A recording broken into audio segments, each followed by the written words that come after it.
Hello to my rosebuds. I am interrupting my regular series of everyday remedies to tell you another animal story. Some of you are already friends with our black cat, Jerry, and you know that she's been pretty sick. So here's what happened. On Tuesday afternoon, I noticed that Jerry seemed tired. By Thursday, I was worried. She was lethargic, drinking a lot. She seemed very stuffed up. The internet said that looked like an upper respiratory infection and not to worry too much, so I gave her a few homeopathic remedies for respiratory illness and watched for changes. It wasn't good. By Sunday afternoon, she had stopped being able to walk without stumbling. Her head shook when she tried to drink the broth we made for her. Her eyes were just slits with no life in them.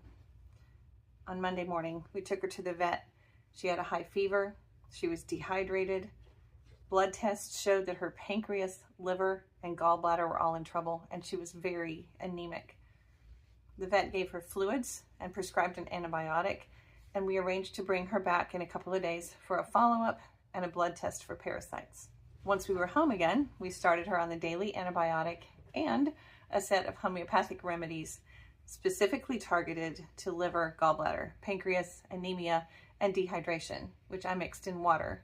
I sat with her and gave her that solution in a dropper every 3 hours until bedtime. You can read more about her progress on my blog at jenniferrose.com. But about 10 days later, we got the results from the parasite test. They were not what the vet had expected.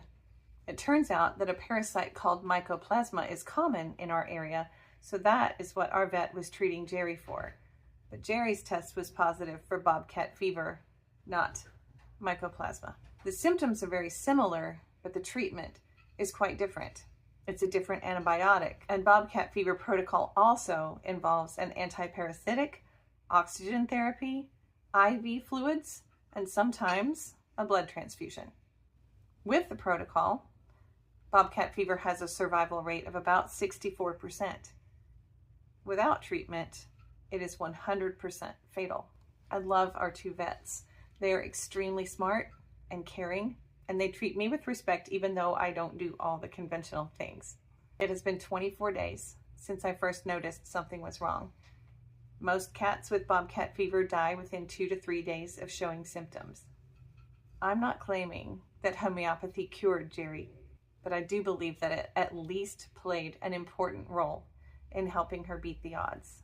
Again, you can read the blog for more information along with the specific remedies I used. And as always, I love you. I'm glad you're here, and thanks for letting me be in your corner.